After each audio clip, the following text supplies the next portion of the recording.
225 publications in the form of research paper, books, compendium, book chapter, technical article, popular article. Sir filed 5 patents, and out of 5, one is granted. And sir transferred 16 technologies to the stakeholders, and that technologies is already commercialized by number of the stakeholders. Sir established business incubation center in year 2013 at NDRI Karnal. Through that center, sir conducted more than 55 training programs, and through that center, sir commercialized 15 technologies and established more than 125 business ventures. Sir received so many awards in that: PG Nair Award by NDRI Alumni Association in year 2010, Best Teacher Award of NDRI Karnal 2012, SK Shirohi Memorial Outstanding Young Research Award, then Dr. C. Subramaniam Award in year 2015 for Outstanding Teacher by ICR in, then Sir has a fellow of a number of the organization in that Indian Dairy Association, the National Academy of Dairy Sciences. He is also chairman of Business Planning and Development Unit at NDRI Karnal. The sir's experience in this field is very vast, and it's my kind request to all the participants: listen carefully, and if any doubt regarding the milk and milk product processing.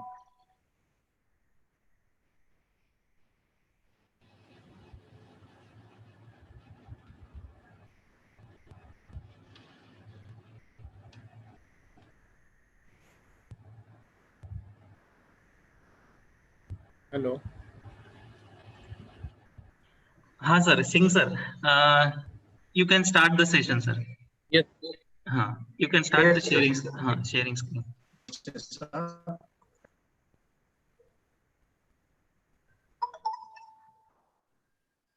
AK Singh sir. Yes, sir. Yes.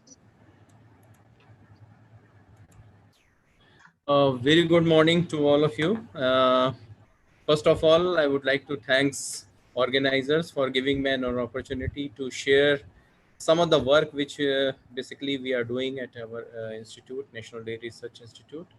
For my own convenience, and also, you know, as per the mandate of this training program, I have slightly modified the topic of my presentation, that is advances in processing and preservation of milk and milk product. And here I will discuss the work which basically we and our group has done in past, and also, you know, continuing.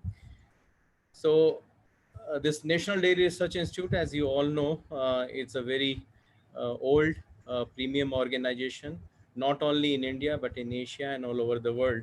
And it was established in 1923 in Bangalore as Imperial Institute of Animal Husbandry and Dairying. And then in 1955, it moved to its current location, that is at Karnal. And for the last almost, you know, 75 years, we are contributing significantly, especially in white revolution of the country. Why I have given this picture? Because, you know, the two great legendary personality of our nation, Bapu, Mahatma Gandhi ji, and Pandit Madan Mohan Malviya, they undergo a training of almost, you know, 20 days duration on animal rearing or farming, in dairy farming at our Bangalore Institute in 1927.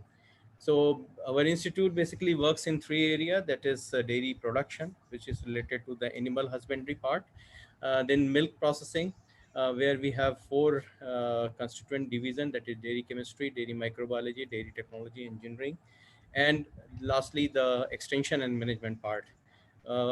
As you all know, probably know, that we are the topmost among the all agriculture universities. So it is a very kind of, you know, daunting task to maintain our level, and that's why with less than 1,000 students and close to around 125 faculty, we are involved in research, teaching, and extension activities. So coming to my topic, probably milk is considered to be a kind of sacred food commodity. It is a complete food because you name any nutrient, any component which is required for the growth, development, and also the sustainability of life, it is available. And probably this is the only food which is not prohibited at any stage except certain disease condition. Otherwise it is recommended for people of all age group. It is having a very unique amino acid profile, balancing balance of micronutrient, and still a lot of work is going on to find out what we call is milk mining, to find out what new kind of molecules are present in the milk, and also what kind of therapeutic effect of these molecules on any individual's health. So far around more than 500 different type of bioactive component have been identified from both bovine as well as non-bovine milk. Then now we are living in an era of functional food and nutraceuticals. And if you ask me which is the best example of any nature's naturally occurring functional food, probably it is mother's milk, because mother's milk is having all kind of bioactive component which is required for its growth, development, immunity, and especially the cognitive ability. And it is known that initial 1,000 days are very crucial for any individual's life, and the kind of nutrient which he or she get in during 2.5 up to 2.5 years of age, that is related with its well-being in the later part. And if there any kind of deficiencies there, definitely that cannot be corrected, no matter how much effort you do in terms of providing educate nutritionally rich food product. Then because milk is not only from the nutritional point of view, but at the same time its preservation has also been a very important component and task, particularly when we have to deliver a wholesome food product in terms of nutrient and other issues. Probably this is one commodity which is widely mentioned in our old literatures.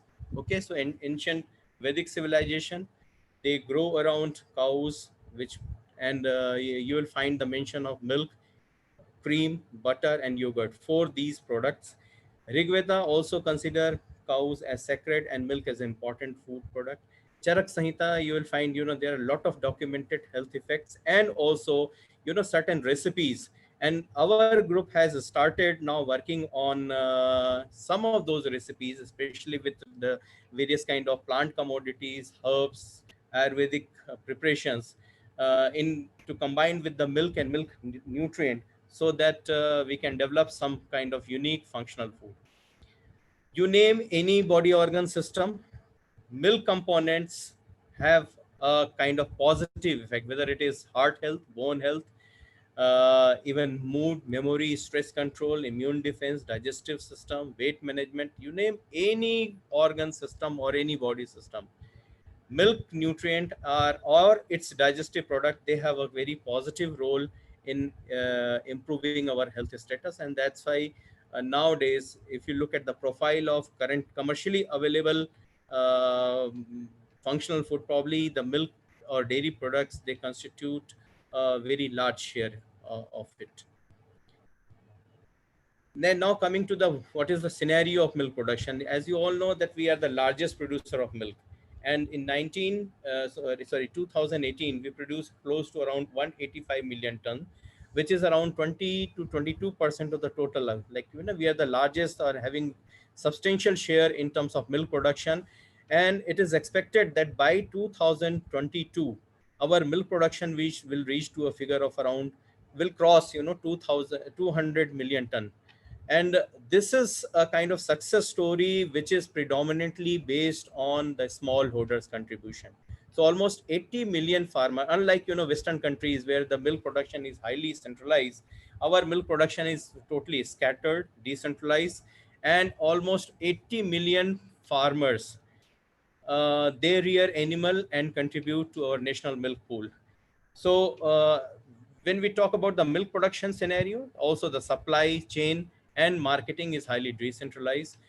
So total, whatever we produce, almost 50 to 55% of the milk is consumed in the form of liquid milk. And again, in that 50% milk, close to 50% milk is retained by the producer because they don't find any option how to channelize in the market. And this is one area where probably we have to work so that we can increase the or ensure, you know, a better return to the farmers. And uh, among the various subsectors of the food industry, probably the milk is one commodity where you will find the maximum percentage of processing, which is close to around 34%. But again, only 18 to 20% of the milk which is produced in the country is handled by the organized sector, so-called cooperative, because the white revolution is credited to the cooperative movement, but you will be surprised to know that only 8 to 9% of the total milk is handled by the cooperative. Then 80% of the milk is still processed, or you can say consumed by the traditional or so-called, you know, halwais system. Though we are the largest producer, but we have a very negligible presence, close to around 2% presence in the international trade scenario. And despite the fact that we are located among the, you know, or surrounded by the countries which are milk deficient, whether it is SARC nations, whether it is Southeast Asian nation or African or Middle East. So we have a lot of market opportunity, but probably the quality is the major factor because of which we are not able to penetrate into the international market. Then again, because liquid milk is the major form in which it is consumed, and the inherent composition, like, you know, high moisture content, a lot of easily available or assimilable kind of nutrient, and also interaction with the surrounding environment. These are the various factors which basically limit, because the moment milk come down from the udder, it is sterile, but immediately there will be a rapid buildup or contamination from the microbes from the milking environment. And there are a number of factors, microbial of course, but there are many other chemical reactions like oxidation, browning, physical changes like loss and gain of moisture, loss of aesthetic quality, loss of nutritive value. So when we talk about the quality or wholesomeness, probably all these factors are basically one has to consider for extension of the shelf life. The current safety issues are not only limited to microbes, but the emerging group of pathogens, processing induced intermediates like maillard reaction product, then migration of compounds from the package, and apart from that, number of contaminants. And probably one of the reasons why we are not having able to have a presence in the international market is very high amount of residues, whether it is antibiotic residues, heavy metal, or pesticide. All kind of residues are generally much above the MRL level in certain parts where, or which the portions which are considered to be the major milk producing area. Yes, sorry. Next. Then processing intervention for shelf life enhancement. Of course, the best one are like thermal processing. And again, depending on the time temperature combination, it can be referred as pasteurization, thermization, sterilization in UST. Low temperature processes like chilling and freezing. Traditional processes like desiccation, which is involved in production of sweets, fermentation, application of additives like sugar, preservative, then improve packaging materials and vacuum packaging systems. So some of the options, and among these options, no doubt, the thermal processing are is the one which is having the maximum, you know, application. Uh, then I would like to give you some, you know, historical perspective.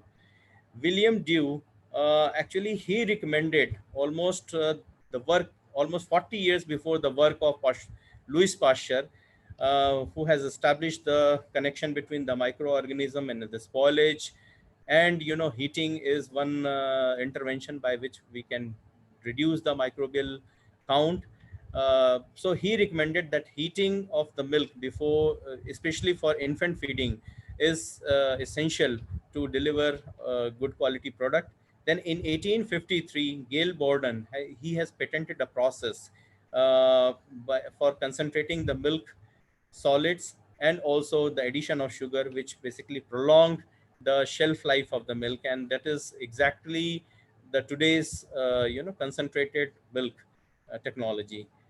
Uh, However, the relationship between the heating, destruction, and microbial destruction of microbes was not established till the work of pasteurization. And in Louis Pasteur, basically, he discovered in 1860 to 70s that even a low temperature treatment around 60 degrees centigrade can substantially improve the keeping quality of the milk. And basically the kind of microorganisms which get destructed at this temperature zone are related to the spoilage. However, later on, uh, various time temperature combination was applied, and from the public food safety point of view, the killing of pathogenic microorganisms was the major consideration, rather than and also substantial reduction of the spoilage microbes. Later on, this HTST pasteurization, and this can be defined as a thermal processing by heating it at a temperature of around 72 degrees centigrade for not less than 15 seconds. And here the major target microorganisms are Mycobacterium tuberculosis and later on Coxiella burnetii. And since their enumeration to ensure whether the milk is pasteurized or not is not possible, so we normally use alkaline phosphatase as a indicator. To if this enzyme is destructed, that means our time temperature combination which we are applying is high. Although this time temperature combination is theoretically mentioned in most of the books, but under our Indian conditions, because we have a tropical subtropical environment, so our initial microbial count is very high. Okay, and that is the reason why if you discuss with industry, they always say that normally they use a temperature not less than 80 degrees centigrade for at least 32 seconds to 1 minute during the pasteurization. Okay, then in our scenario, this HTST pasteurization become one of the most widely used kind of processing intervention because of the ease of operation, availability of plant and machinery. But again, because this pasteurization treatment, pasteurized milk is often subjected to post-processing contamination, mostly from the equipment, packaging line. So it is having a shelf life of even less than 1 week. Otherwise, in Western countries, you'll find the pasteurized milk can be kept even at ambient temperature, which is around 15 to 20 degrees centigrade in their situation for not less than 15 to 20 days. And again, we cannot say we have this kind of notion that probably the pasteurized milk is safe, but and we often keep it for weeks together under refrigeration conditions. But we know that there are a number of psychotropic bacteria, particularly the Listeria, Yersinia, Bacillus, Staphylococcus aureus. They may grow even at lower temperature and may pose threat to human life because of the production of certain toxins. So there are some problems in the pasteurized milk is because it is, again, as I said, it's a time temperature combination. So many times, we don't know about the initial microbial count.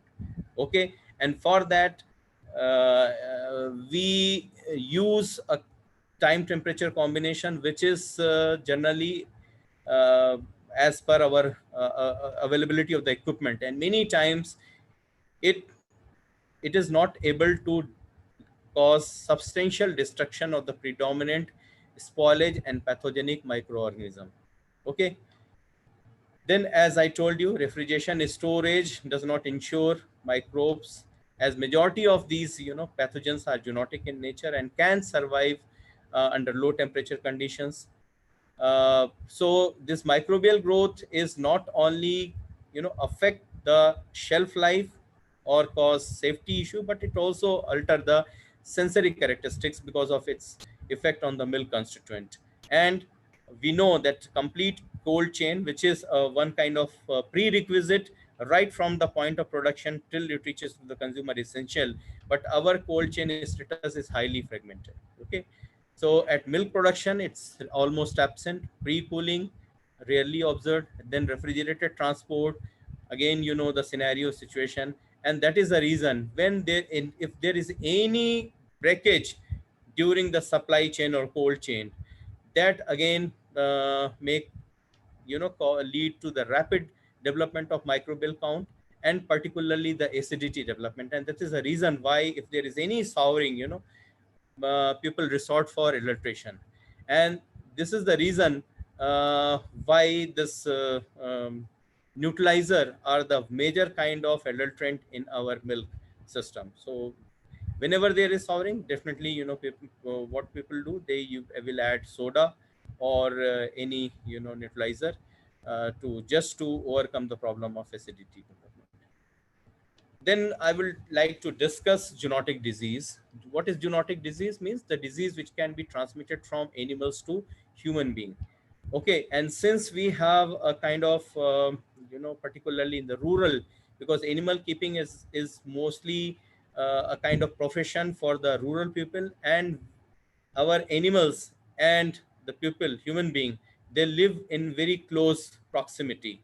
So there is very high chances of transmitting some of these diseases to from animals to human being.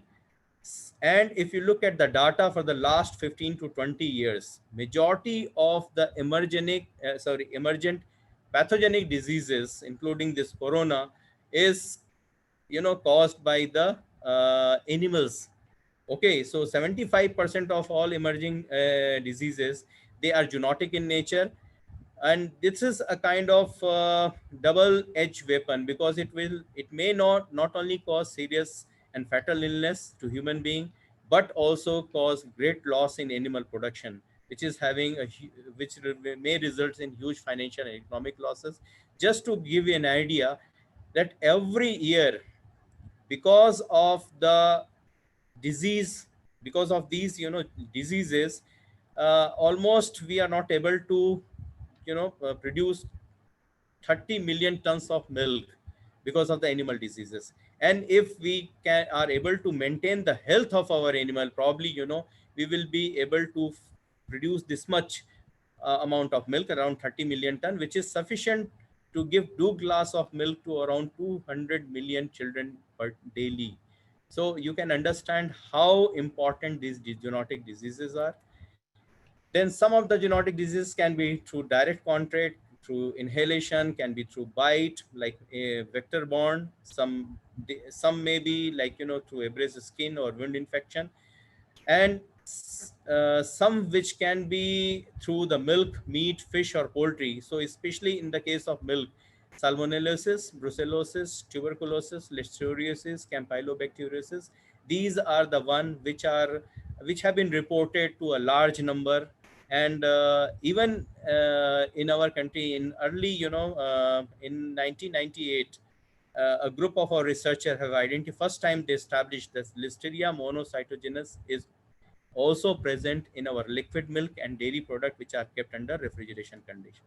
And if it is not handled, not processed properly, probably it will result in certain serious kind of health issues.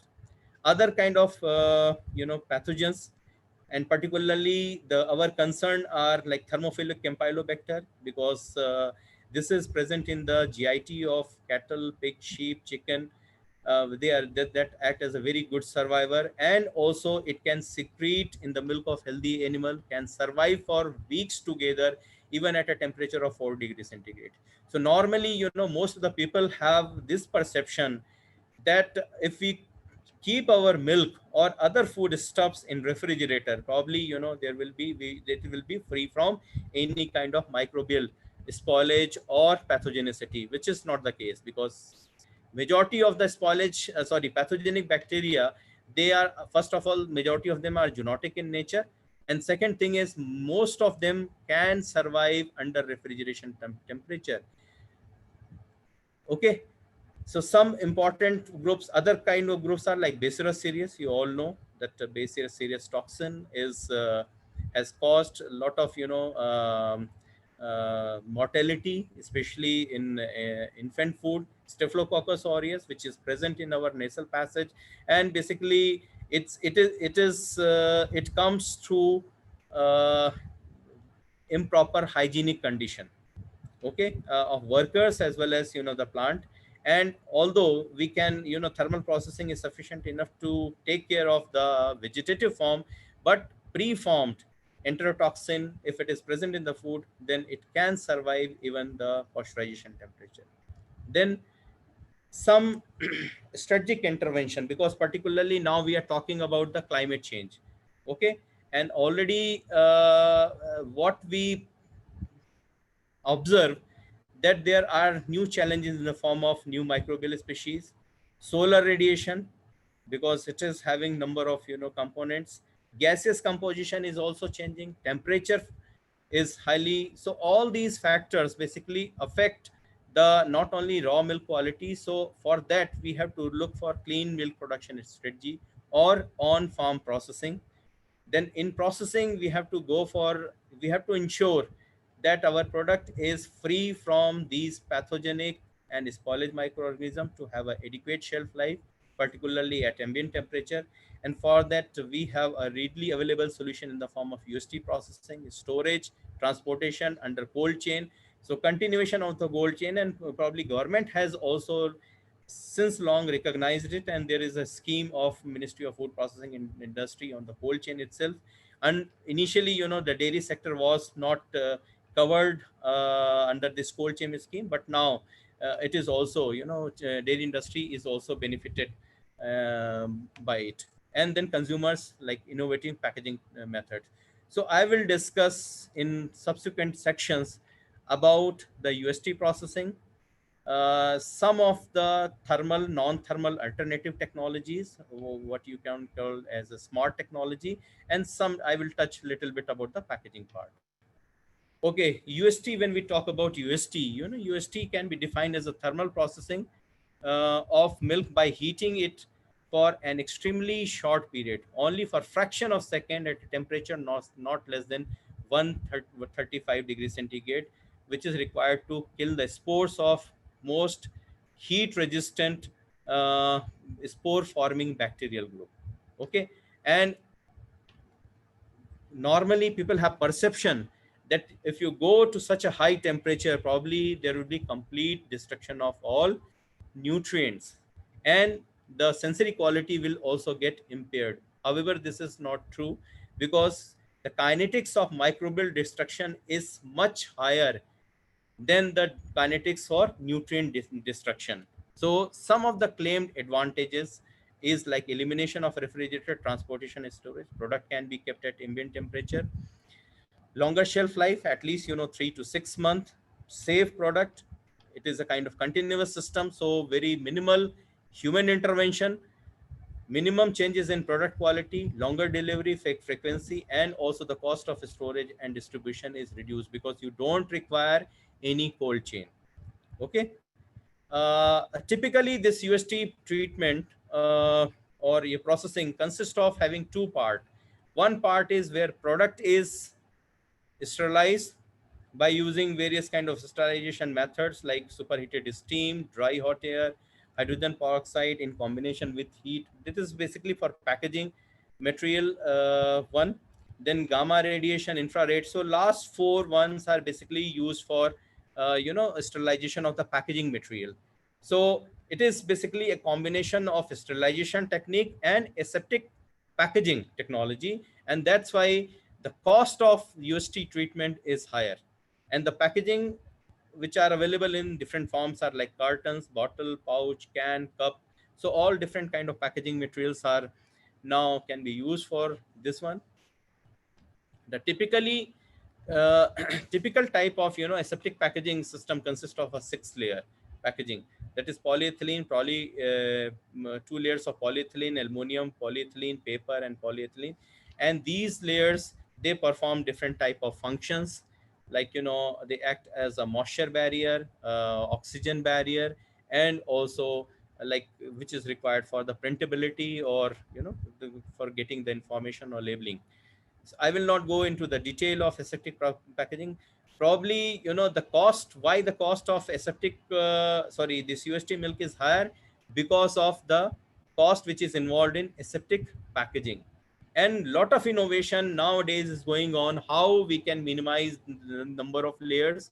And for that, there is another solution that is called as extended shelf life milk. So extended shelf life milk, where milk need not to heat to such a high temperature, but it is a kind of combination of technologies where first the milk is treated or passed through a microfiltration to reduce the microbial count, followed by pasteurization, conventional pasteurization, and then subsequently aseptic packaging. So Amul Moti is one product which is here, which is available. It is having only 3 layers, and inside layer is of ethylene vinyl alcohol. Okay, and also it is black colored from inside to check the any kind of oxidation reaction. Some facts about this UHT milk, if you compare with the pasteurized milk, okay, or sterilized milk, the biological value, the true digestibility of milk proteins are unaffected by the UHT processing. So it will have a biological value of 100, pasteurized milk 101, and UHT milk is also 101. Slight loss in available lysine, and because of the initiation of Maillard Browning reaction. No physical or chemical changes in the milk fat. Only some reports are there which indicate there will be certain losses in polyunsaturated fatty acid content. No change in the mineral content. However, the milk minerals, particularly the calcium and magnesium, it transfer from the colloidal phase to serum phase, and that basically improve its bioavailability. So in fact, few studies which is carried out in different countries, they indicate that the feeding of UHT milk to infants basically improve their bone health. Then also there will be no significant loss in terms of vitamins, both water as well as fat soluble, except in case of folate and ascorbic acid. And we all know that milk is not considered to be a good source of ascorbic acid. In fact, it is present in a very low amount.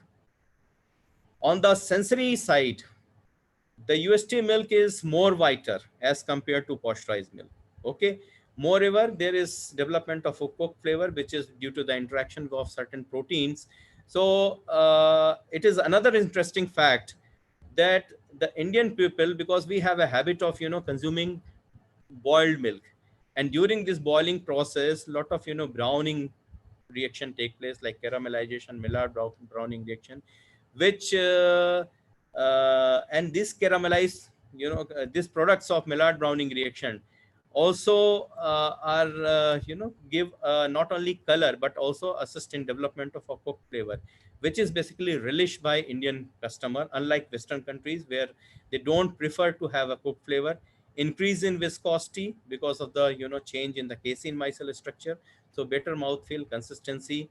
And it also contain higher amount of lactulose. Lactulose is basically a kind of isomer which is formed during the extensive heating uh, at such a high temperature from lactose. So it is basically a kind of isomerization reaction which take place, and this lactulose is considered to be a kind of prebiotic substance, laxative, and probably some of you might be aware that there is a Dufalec, a kind of pharmaceutical preparation, which is a kind of lactulose syrup, and it is given to the patient suffering with hepatic encephalopathy or undergone some kind of operation.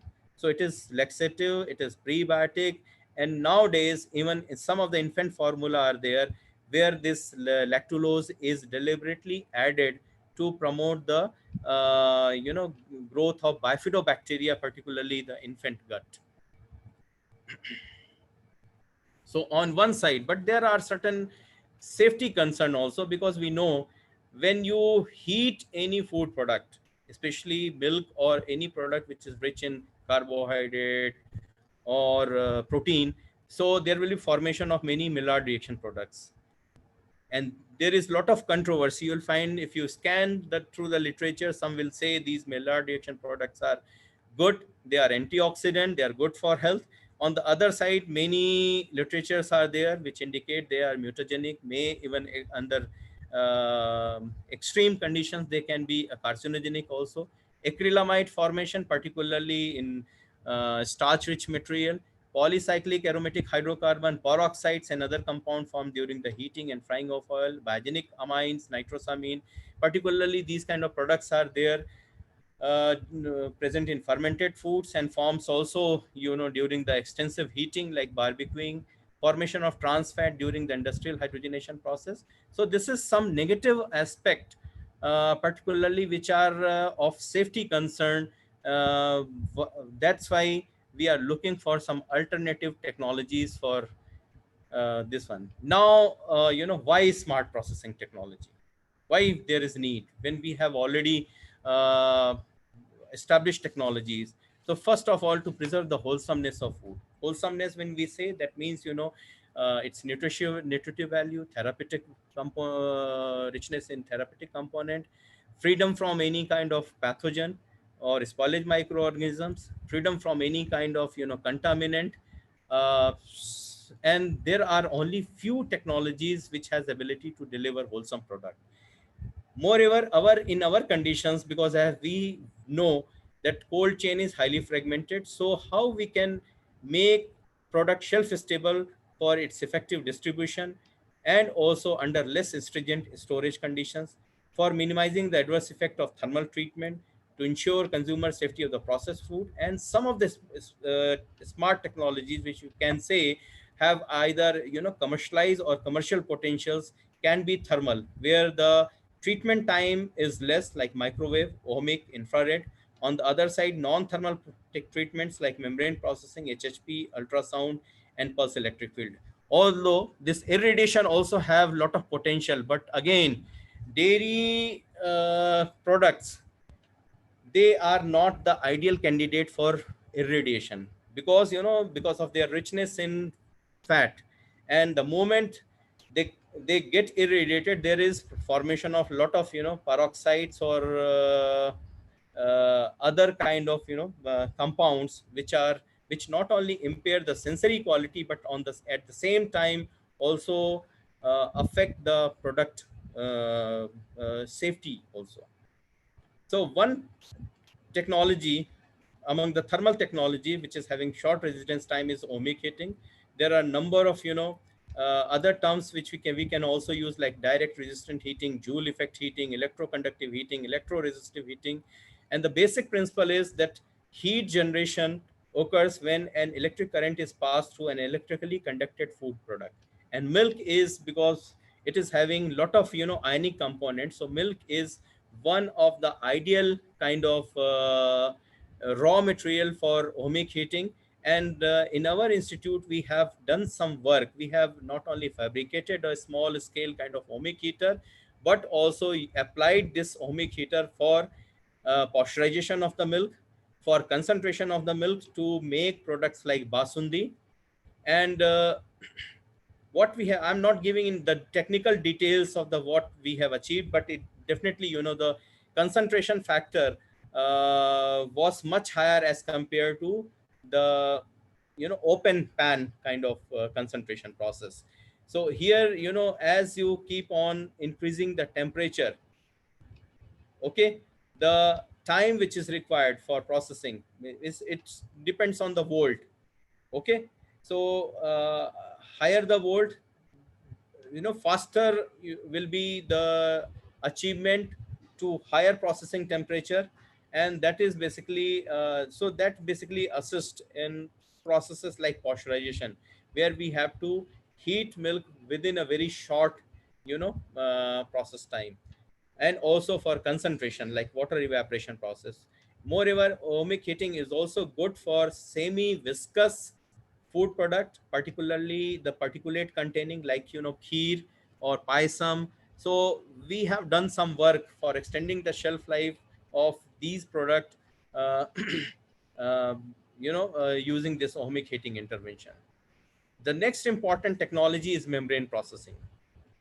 Okay, so membrane processing, how it differs from the conventional filters, like in case of, like in terms of component, pore size, filter media, pressure, process design, and degree of separation which is achieved. So here it is conventional filter which is having pore size more than 10 micron. Then filter media is thick and open structure. pressure which is applied is atmospheric, and process design is perpendicular to the filter media, can be open in system, and material can be removed completely. Whereas on the other side, membrane processing is having pore less than 10 micron size, thin and controlled pore size.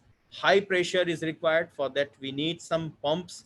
Then process design can be cross tangential flow, closed system, and mostly it is used for the concentration process of the particle. The various kind of membrane processes which have potential, which are applied basically in the dairy industry, is like reverse osmosis, nanofiltration, ultrafiltration, and microfiltration, and they differ in their pore size and also the kind of material which can pass through. So for example, this microfiltration is can be operate even at a pressure less than 1 bar, and this is one membrane processing technology which will retain milk fat and microorganisms.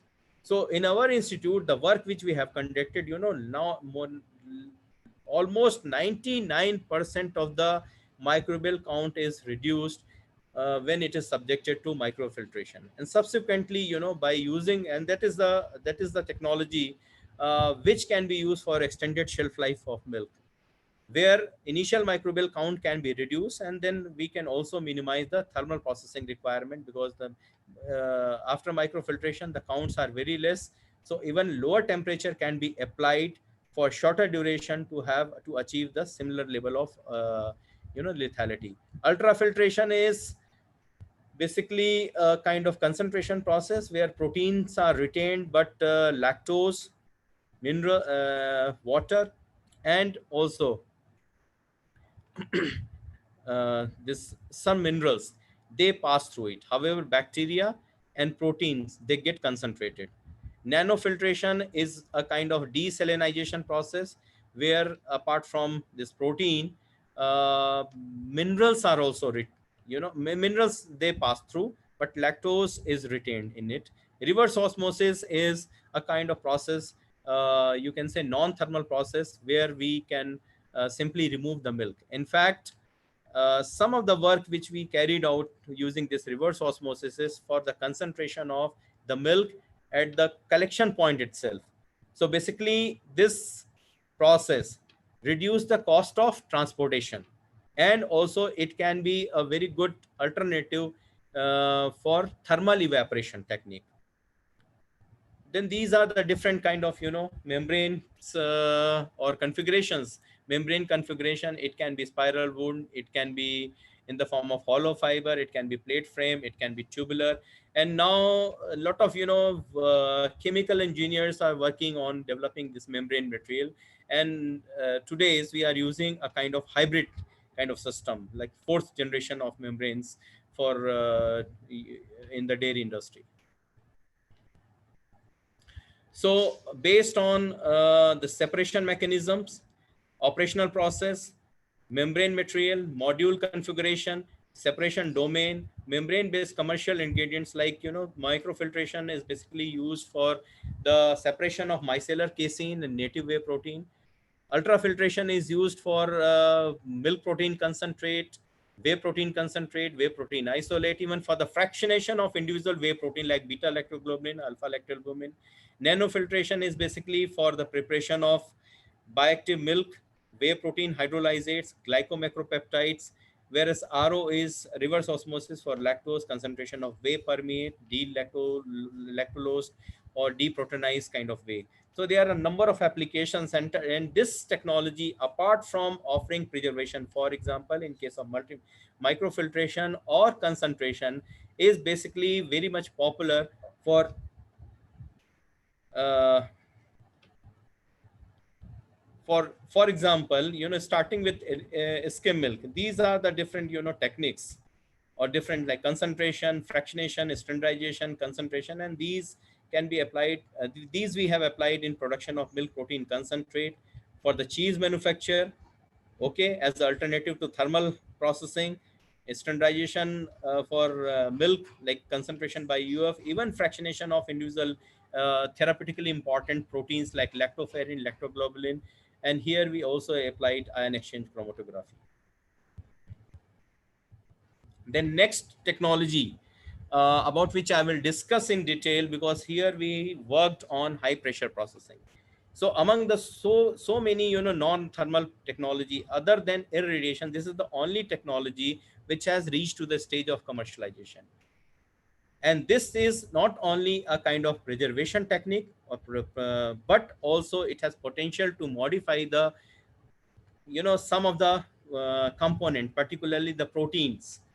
And we know that nowadays either plant protein or animal proteins, they are very much in demand as an ingredient in food industry. So uh, this is one area where now we are planning to have some work on modification of milk protein using high hydrostatic pressure. And this technique also have a ability to improve the nutritional, therapeutic, microbial, and functional characteristics of milk and milk product.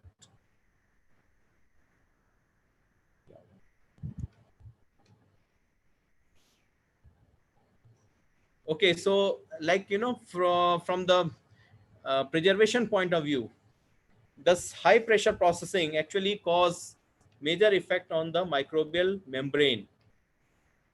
Beside affecting its morphology, its metabolic activity, but the major site of action is either the membrane bound enzymes and also the permeability of the cell membrane and cell wall. And this is the reason why you will find differential response to the high pressure processing. So for example, the gram positive bacteria, they are more resistant because of the presence of tishoic acid.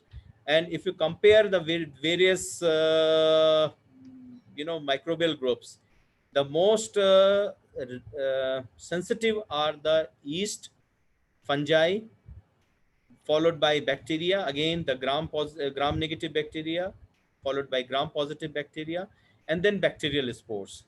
So the work which we have conducted, basically here we targeted the various major bacterial groups, spoilage groups like Pseudomonas, E. coli, and Lactococcus species. So majority of these species, they get inactivated when the pressure was applied above 400 megapascal, even for a period of around 10 minutes.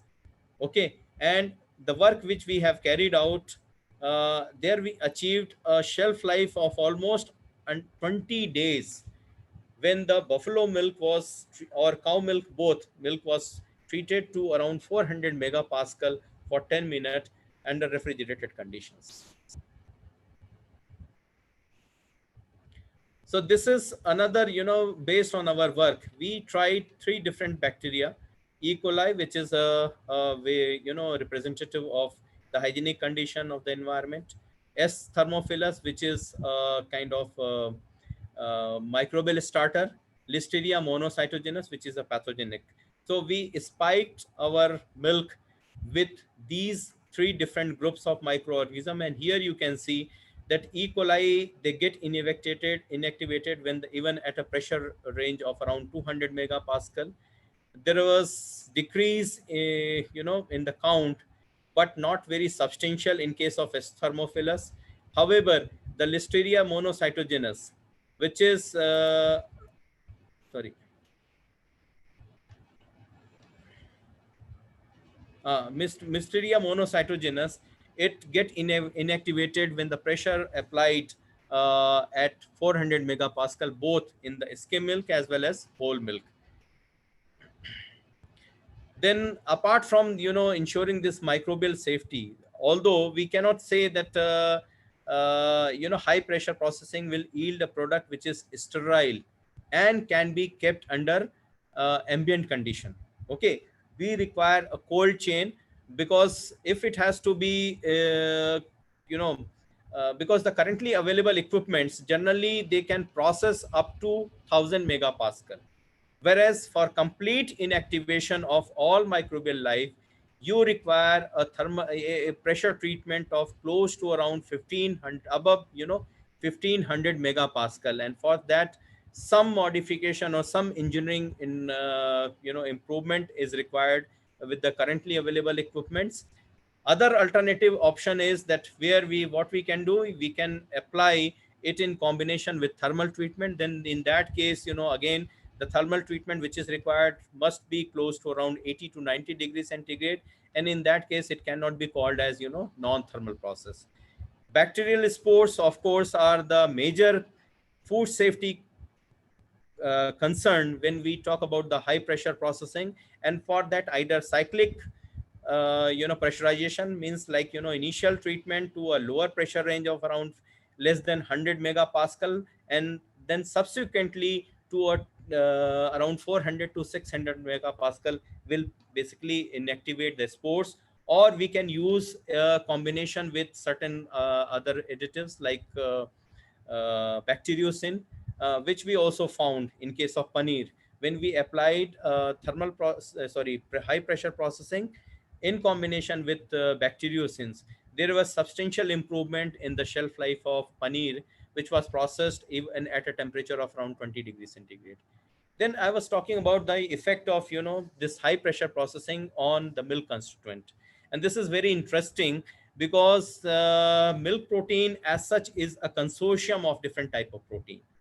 Major protein is casein, but again, there are a lot of variants in casein, that is alpha S1, S2, beta casein, kappa casein, and all these proteins, they differ in their functionality, solubility, behavior, and also in terms of like, functionality.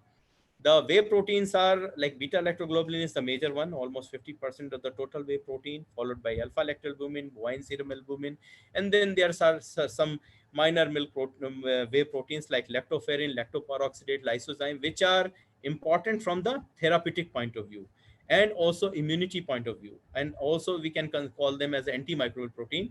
So the beta lactoglobulin is the most sensitive whey protein, sorry, milk protein among, and its denaturation, it starts at a 100 mega when the, the uh, pressurization was increased above 100 megapascal, and this denaturation of beta lactoglobulin is also influenced by the temperature treatment. So if you are using thermal treatment in combination with high pressure treatment, there will be rapid destruction. pH, and particularly it is more stable at a neutral pH or at the native pH of milk, which is around 6.7. And if you compare with the beta lactoglobulin, alpha lactalbumin is more resistance, and its denaturation occur only above 500 megapascal. And this variability in barrow resistance between these proteins are basically related with the amount of sulfhydryl group and number of disulfide linkages which are present into it. Casein, up to 150 to 200 megapascal, you won't find any change in the casein micelle size. But between the pressure range of 250 to 600 megapascal, the casein micelle disruption take place, and its size will reduce by 40 to 50%. And if you observe, there are a number of techniques, by which we basically monitor. And one such technique is transmission electron microscope, or differential is light scattering technique, particle size analysis. And all these techniques indicate that treatment of raw skim milk at 400 or 600 Pascal completely disrupt all large casein micelles into smaller fragments. And this disruption will have a major impact on some of the functional properties of milk, or milk which is treated to high pressure. And so here you can see that this dissociation is not only affected by the pressure but also affected by the pH. So normally this is a kind of model where these protruding or outside hairy like projections are kappa casein. The alpha when casein is buried in, because of the hydrophobic, like beta casein is hydrophobic, so it is buried inside the coarse area. And then there is calcium phosphate bond, diesters bond. And due to this pressurization, there will be solubilization of colloidal calcium phosphate, and it increases the electrostatic repulsion and the casein micelle disruption will take place. And it will, here you can see, then when we applied, so this is electrophoretic, pattern. So when we applied this high pressure treatment uh, to different tune, there was heavy sedimentation, and this sedimentation, when we analyze, they basically were the casein fragments. Okay, and also there was decrease in the uh, like concentration of whey proteins. So this is one technique by which we can also separate the different whey proteins. Okay, so like beta lactoglobulin, so by applying different pressure range, we can separate beta lactoglobulin, alpha lactoalbumin, immunoglobulin, and serum. So currently, either we are using membrane processing technology, and that too in combination with ion exchange chromatography, which is very costly. So it is one alternative technique by which we can separate the different fractions, because these fractions are having some therapeutical component. For example, alpha lactoalbumin is required for humanization of infant formula. Okay, because alpha lactoalbumin is although it is one of the major protein present in mother's milk or breast milk, and it is low in concentration in case of bovine milk. So to make infant formula, we have to enrich, or we have to increase the concentration of alpha lactoalbumin, and for that the currently available technologies are very costly. Okay, so when you use it, definitely the cost of infant formula will also increase. Then what is the consequences of this high pressure treatment? So there will be increase in the exposure of hydrophobic groups, increase in protein hydrophobicity, and some of the, and that is the reason why we can modulate or alter the functional properties, for example renate coagulation properties, foaming, emulsifying, gelling, water binding capacity. And this is one area where we are going to start our work. Some preliminary work we have done, and we have observed that if we subject our milk to high pressure processing, we can also change the functional properties of the milk protein ingredient, either WPC or milk protein concentrate. Other kind of changes which are of our concern are like thermal stability, color properties, renate coagulation properties, and viscosity of milk. In fact, when milk is treated to high pressure processing, there was increase in the viscosity or mouthfeel score. Okay, and that was because of the fragmentation of the casein micelle size, so the voluminosity get increase at a particularly at a lower pressure range. And when you consume such milk, even at lower total solid level, and even in absence of fat, the milk will have a creamy or rich mouthfeel. So this, we all know colostrum.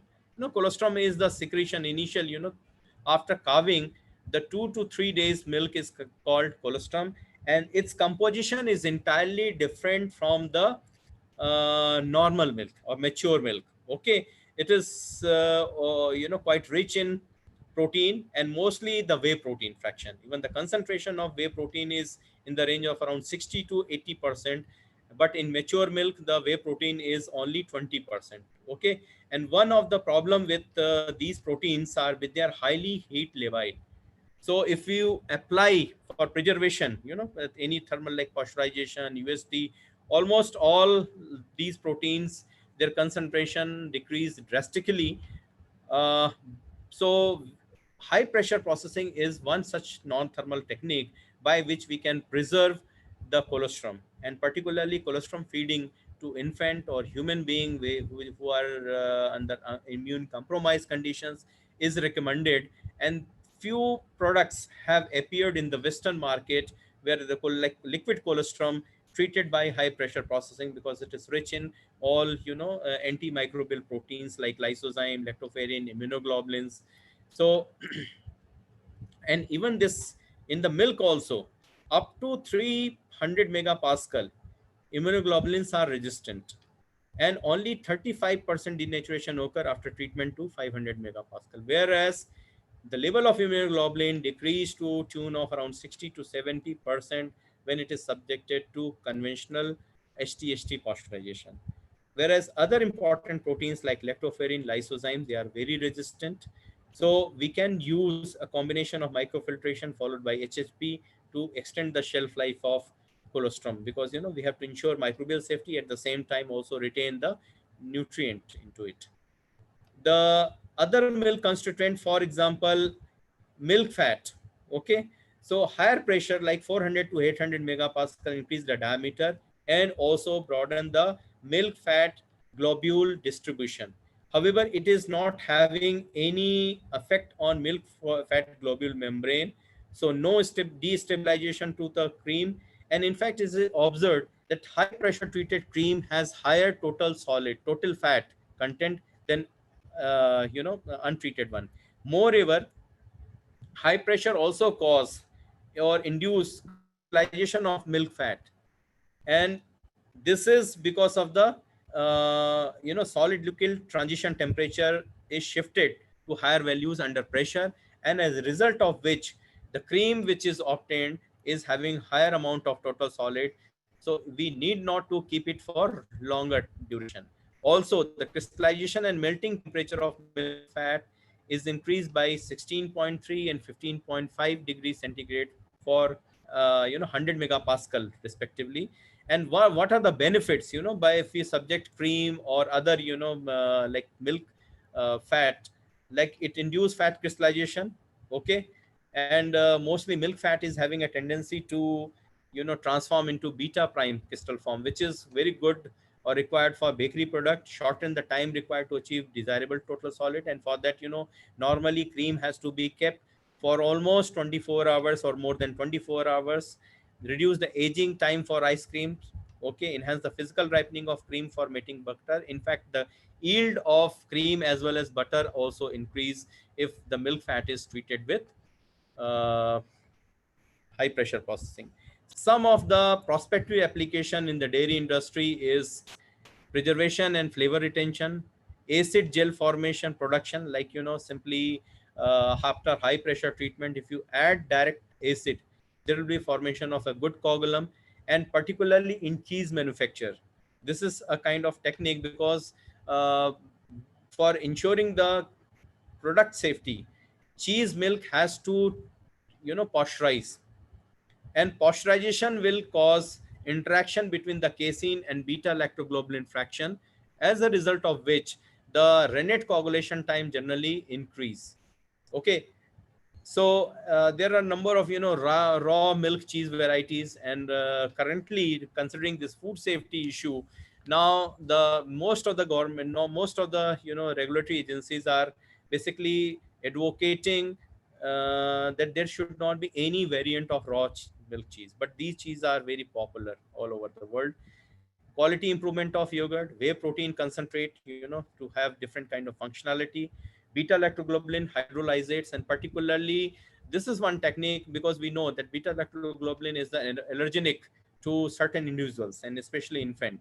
So high pressure treatment, because as I said, is even to the tune of around 100 mega or 200 megapascal, basically uh, uh, remove or denature beta lactoglobulin. So the allergenic isotopes, they get can be removed, and milk can be make less allergenic by using this technique. Preparation of starch and milk disruption, then also the inactivation of plasmin alkaline phosphatase, which are the native milk enzymes, having some technological consequences. And particularly,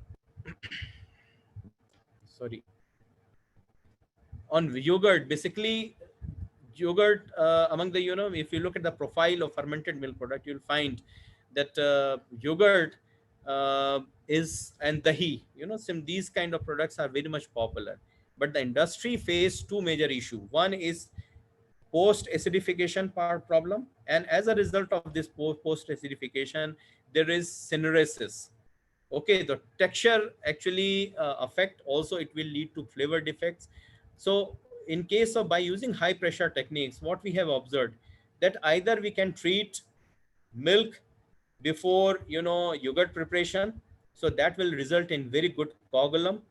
Okay, another thing is, once our yogurt is set, this yogurt can be subjected to high pressure processing, so it basically inactivate the lactobacilli, okay, which is basically responsible for post acidification process. And there are, will be, so these two approaches we have applied for improving the quality of yogurt, particularly during the transit.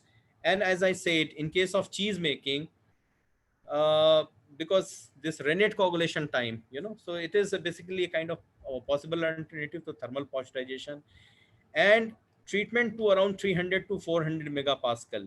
It improved the wet curd yield by almost 20%, reduced losses of protein in whey and also the volume of whey.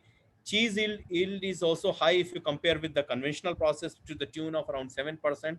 Moreover, the industry also face problem in terms of space, because they have to keep it for almost 6 months to 1 year for ripening.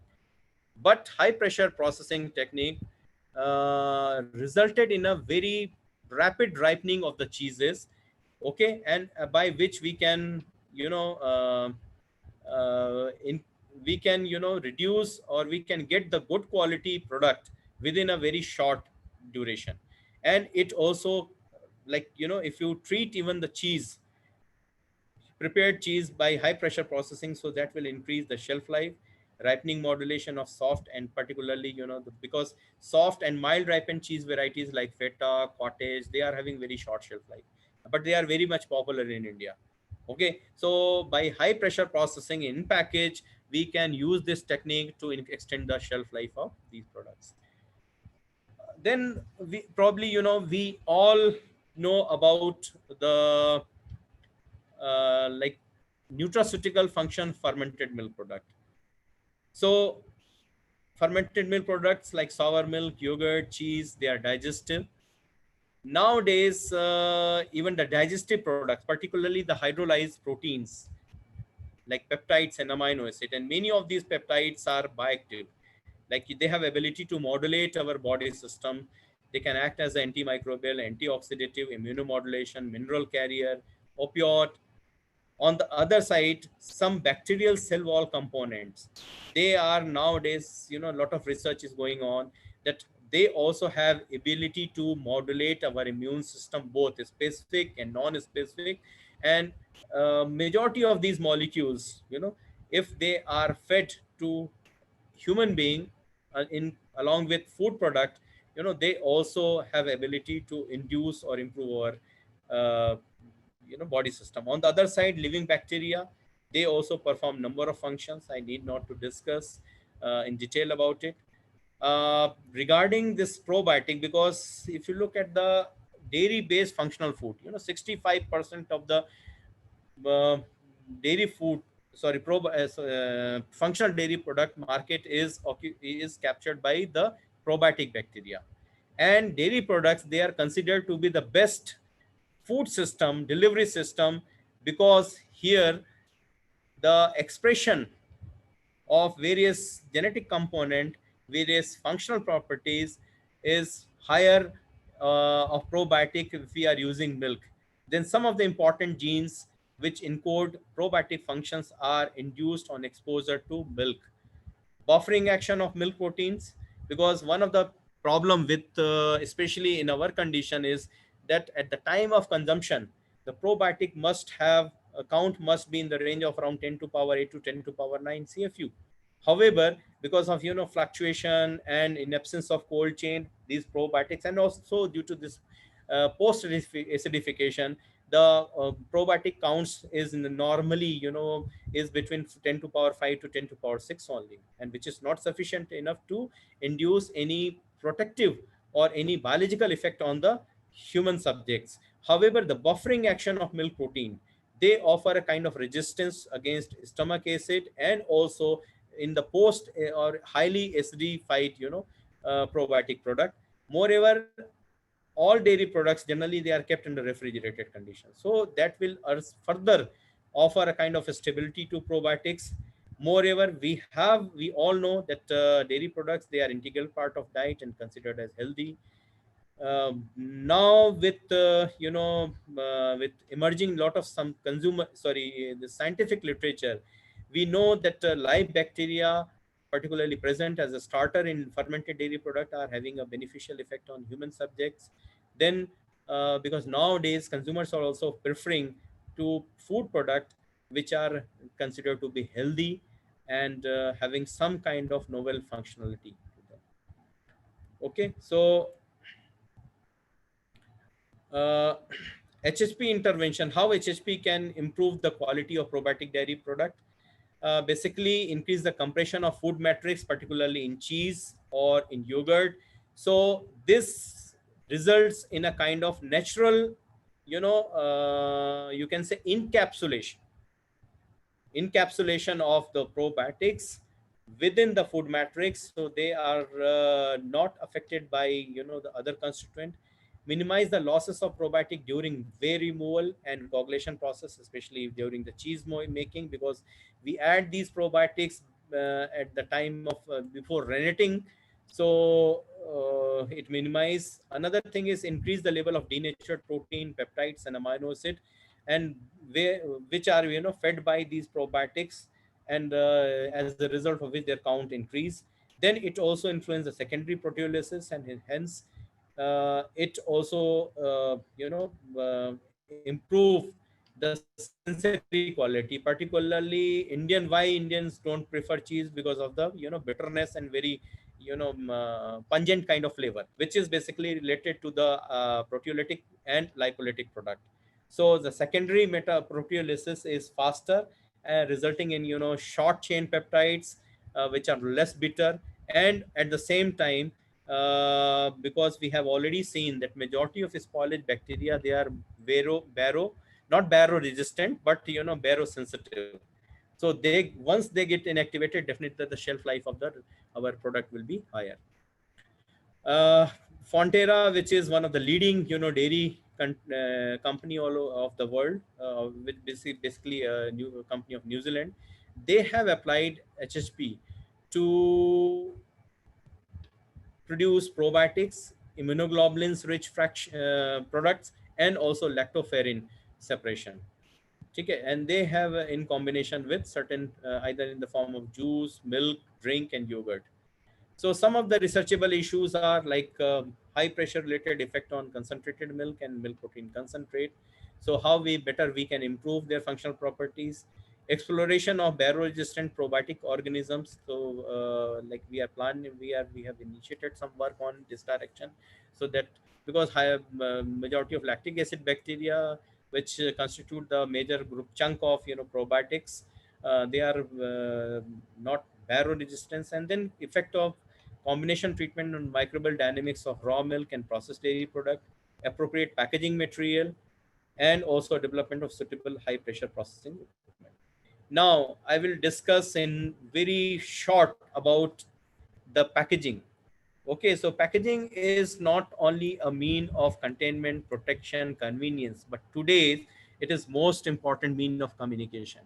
So through food labeling, one can find out what kind of nutrients, what kind of ingredients, whether it is vegetative, vegetarian or non-vegetarian, what is the best before life, shelf life. So it is a kind of approach which we always suggest our entrepreneur or startups, that you must have proper kind of packaging material, which is generally lacking in unorganized dairy sector.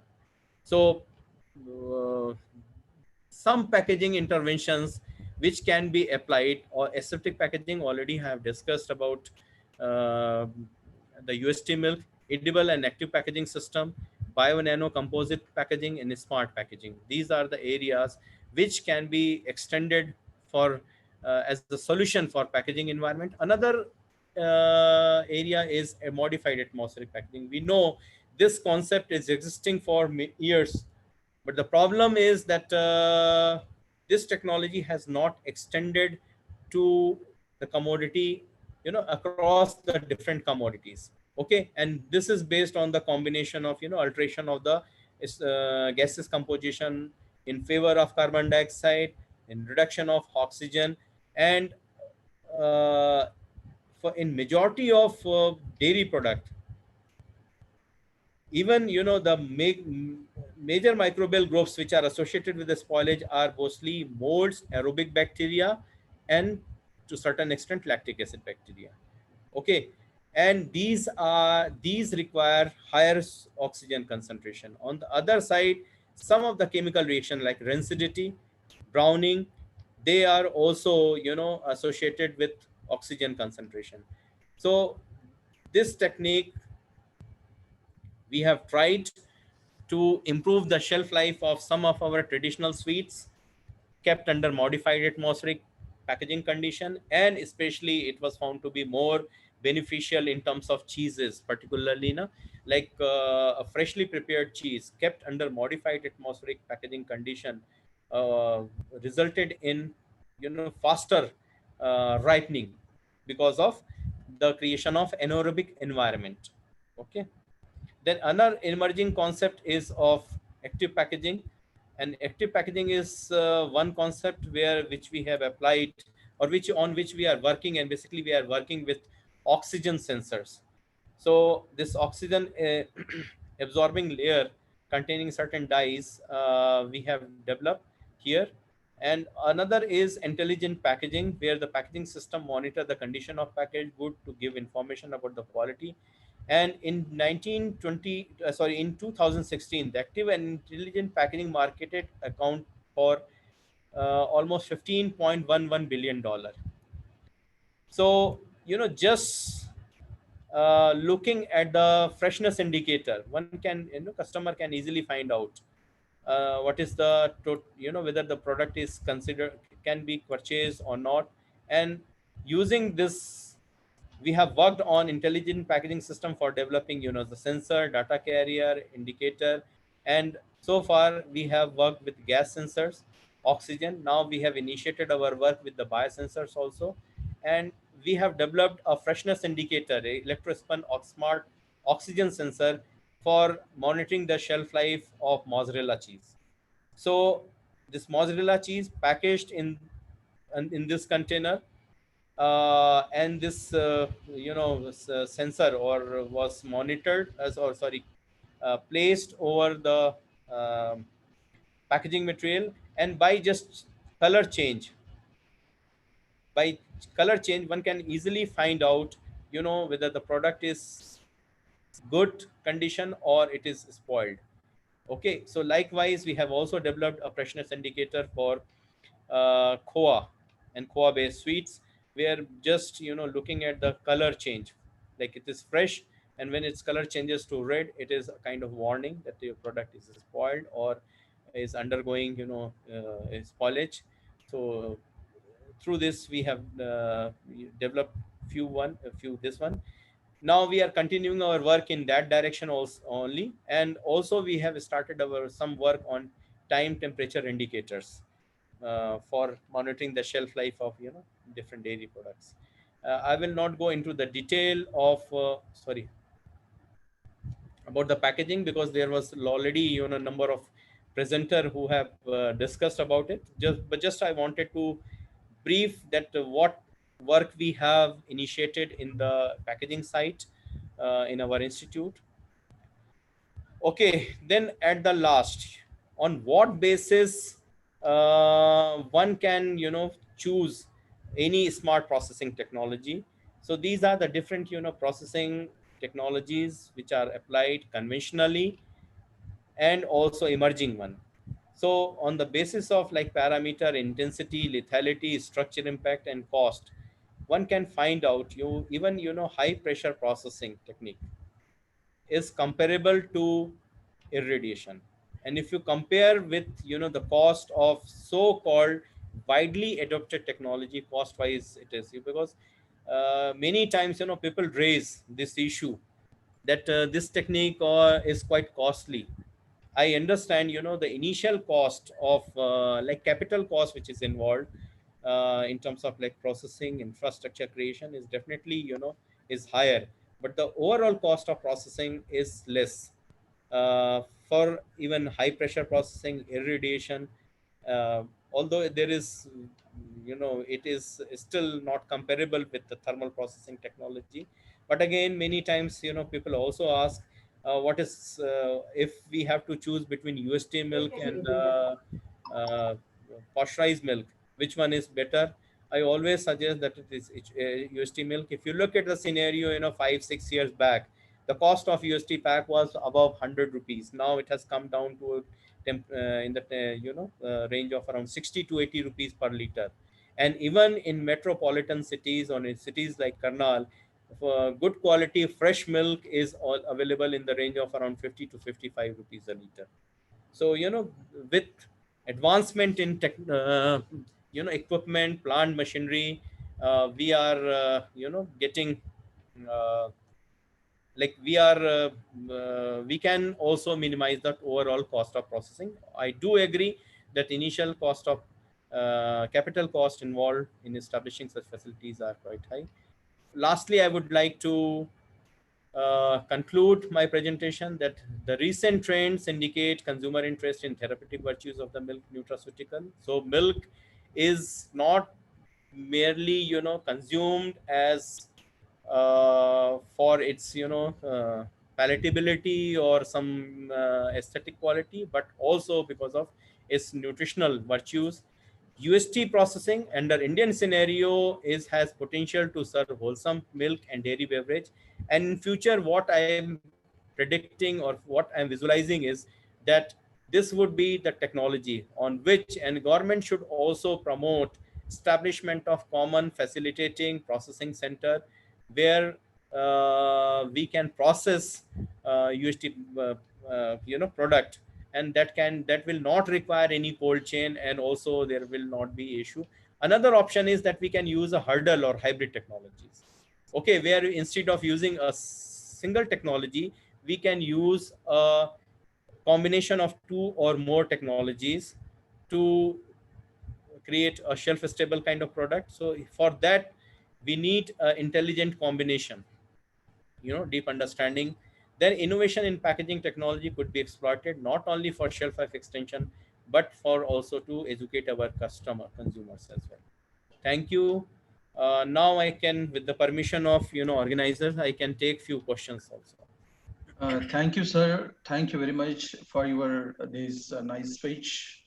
Sir, your speech is informative, cover almost all the issue, right from milk receiving to the marketing, including smart packaging and smart processing technologies. It is really useful to all our participants in their future from research point of view, extension, teaching point of view, sir. Sir, in this session, Thank one agrovant reporter is also participant. Name of that reporter is Sachin Chobe, and he asked one question: what is the difference between A1 and A2 milk, and what is your opinion in this contest? Okay, this is very tricky question, Yes, particularly for a scientific community.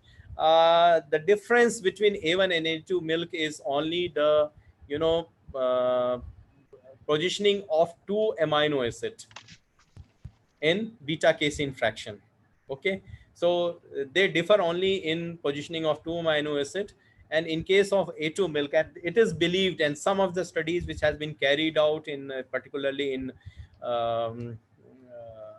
New Zealand, uh, that indicate that the A1 milk is having after digestion, there is generation of certain peptides, and these peptides basically upregulate the expression of those genes which are associated with lifestyle associated diseases like cardiovascular disease, diabetes, coronary heart sorry this cancer, and osteoporosis. So this not much scientific input is available in that direction, but majority of our indigenous animals, buffalo, and also like non-bovine, like goat, sheep, camel, their milk is A2. And looking at the climate scenario, because our indigenous breeds are quite resistant to climate change, they are have very better adaptability. So from the marketing point of view, okay, and to promote our indigenous breed, if one is using A1 A2 kind of concept, I don't feel there is any harm. But on the other side, I also like to, from the scientific perspective, that majority of our animals which are providing milk are crossbred animals, and they may or they may not have A2 allele. Okay, so Yes, if sir. all of a sudden we start advocating about the A2 milk and creating, without much scientific input about the A2 milk, that it is good and A1 is bad, probably that will affect the livelihood option for those farmers who are keeping, crossbred animals. Sir, one of our expert member from USA, Washington State University, Chandrasekharji Sonar, asking one question to you. Chandrasekharji. Yes. Yeah. First of all, thank you very much for your presentation. It's very informative for me. Thank you. So, Thank you. so at WSU, I have learned about the high pressure processing as well as PEF technology. So, Okay, sir.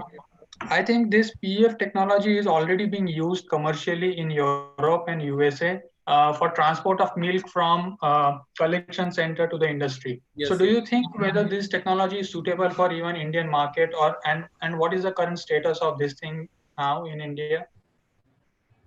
Sir, I totally agree. Electropure was the first, milk which was launched in US market long back using this pulse electric field technology. In India, Okay. actually, the whatever work is going on is only limited to laboratory scale, and Okay. even in high pressure processing, because we do not have any supplier or fabricator from the India. So Mhm. whatever we have to, for all these technologies, we have to depend on the imported equipments, and most of these equipments are laboratory scale, not even at a pilot scale. So Okay. but I understand, particularly for our condition, for our scenario, PF technology has a lot of potential. Only thing is, in terms of engineering, equipment Mhm. design, we need certain type of prototype, so that but our SRS, Southern Regional Station, located in Bangalore, they have started some work on laboratory scale PF technology application to liquid milk preservation and processing. Okay, yeah. Because considering the throughput of these two technology, high pressure has some limitations. It is, since still now it is not that Yeah. continuous, and its throughput is very limited. But PEF system can be implemented on Yes, the yes. pipeline or kind of a UHT technology, and it can Exactly. handle same amount of milk which is handled in current scenario. So yeah, I think there is a good opportunity to implement that PEF technology on our Indian scenario. I totally agree with you, sir. Thank you, Okay. Sonarji. Sir, some of the participant ask this question for a diabetic patient. Some of the doctor not recommended the milk. What is your opinion, sir? As such, milk is not having any kind of, diabetic, but because the milk sugar is slowly hydrolyzed. Okay, so its glycemic index is not high if you compare with like sucrose or glucose. But anything, but consumption of liquid milk or fermented dairy product is not having any detrimental effect, or even for that cheese will not have any kind of major effect on the blood sugar profile of any diabetic patient. But definitely sweets or anything which is containing added sugar into it Sir. is not suggested. Okay, sir. Thank you, sir. Borseji, Yes, take, Miss. take five Here question. we have Yes, yes. regarding Huh, CFITs, sir. diabetic sign, beta casein fraction actually also upon hydrolysis release DPP4 peptide, okay, which is also considered to be good for a diabetic patient because it assists in regulating the insulin level in the body. Okay, thank you, sir. Thank you, sir. Yes, Miss Deepa Indoria want to ask one question. Please, ma'am, ask your question. I have unmuted you.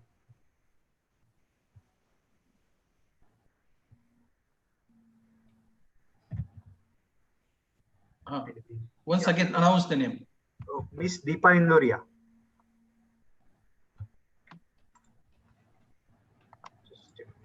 take next question. Okay, no problem, sir. Actually, okay, sir. Already we have taken a representative question, sir. Otherwise, we have too much question. So, uh, okay, we have saved the chat box questions, and we will send to our expert, Dr. Singh, sir, and we will take all the answers from him. Sir, I will share all the questions with you because it will not advisable to take all the questions because there are so many questions. Borshiji, take a 5 representative question from chat box. Okay, sure. Please, sir. please, because of time constraint. Yes, sir. Yes. Just yes, sir. One question from Yogesh Patil: whether milk is complete or ideal food because milk is different in vitamin C and lower content of iron. Then why it is called as a complete food? See, we also get these two components from different food product, and there are number of products. The area on which I am working is composite dairy food, like addition of non-dairy solids like fruits, vegetables, cereals, core cereals, millets.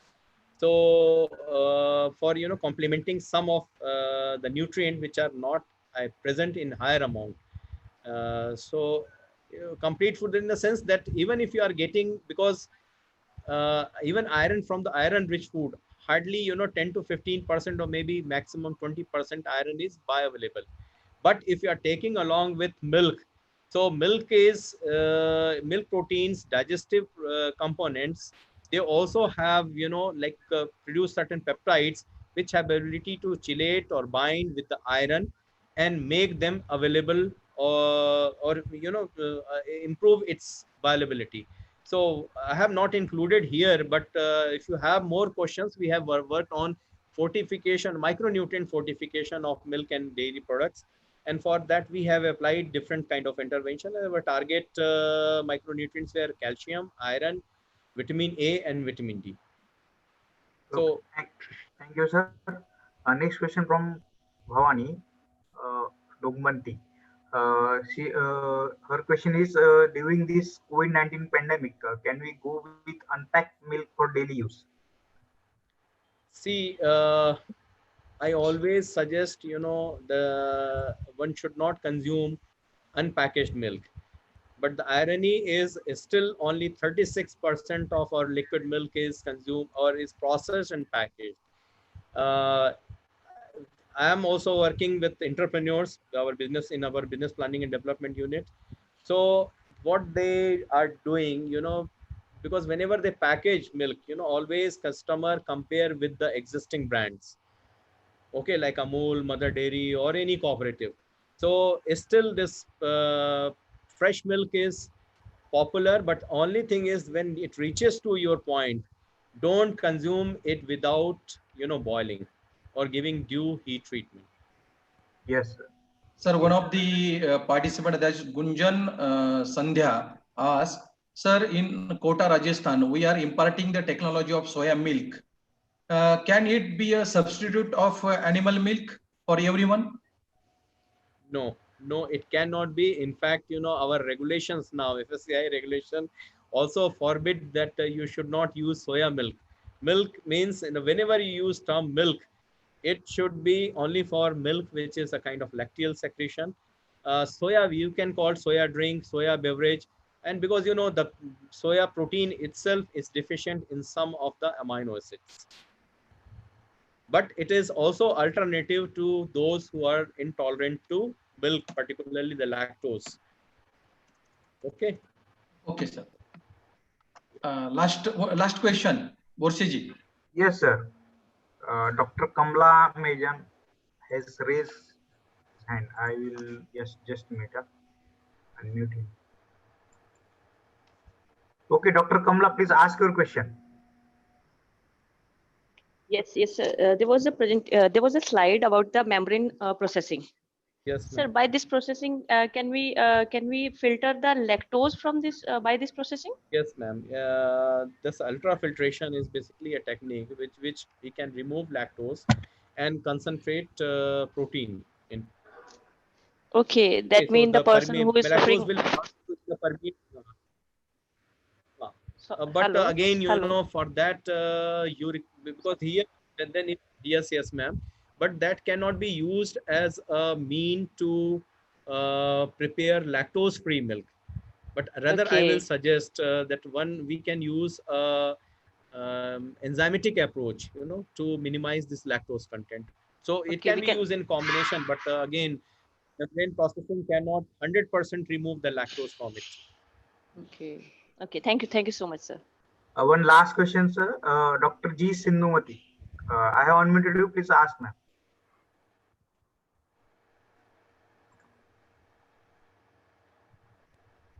Dr. G. Sindhumati from Tanjavur.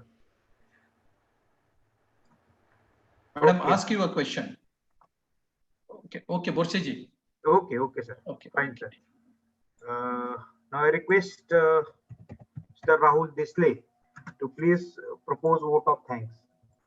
Before vote of thanks, what I will suggest that there are a number of questions people have raised. If you Yes, sir. can send me these questions, I will try to reply all of Yes, sir. Sure, sir. them. Sure. Okay. Sir, Thank what we do? We will save this chat box, you. and all the question I will send on your mail ID. Sure. I would. Okay, sir. Okay. Thank you. Yes, sir.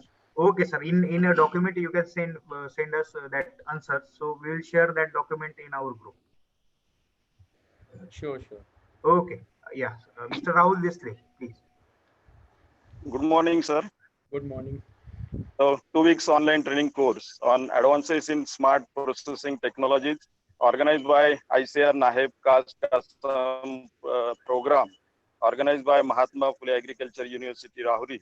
On behalf of organizing committee, I am very much thankful to Dr. Ashish Kumar Singh, Principal Scientist, Dairy Technology Division, National Dairy Research Institute, Karnal, for his valuable, very exhaustive and informative lecture and presentation on advances in processing and preservation of milk and milk products. Thank you, sir, once again.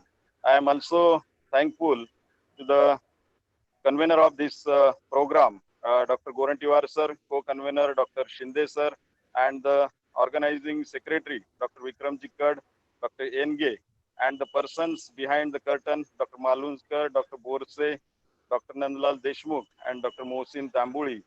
Thanks for giving the nice opportunity to listen the experts lecture on this milk and milk product processing and preservation technology. Thank you, sir. Thank you. And I also take this opportunity to thank organizer for giving me an opportunity. And Yes, through your platform, I would like to invite all of you whenever you get time for any refresher course, any visit to our institute, or if anybody is coming towards, Vaishno Devi or Amritsar or near Delhi, you are most welcome to visit our institute. Thank you. Thank you, sir, for invitation. Yeah, sure, sir. And your institute is very reputed and well known. We actually know actually India, right? Okay, sure, sir. Okay. Yeah. Thank you for being with us, sir. In future, we require your knowledge also. So be with us. Okay. Thank you, one and all. Kurt, sir, shall we close? Yes. Okay. Thank you. So please be at afternoon session second of this day 3 at 4 p.m. So we request participant please join on time and also by your name, not by any device name or nickname. Thank you, one and all.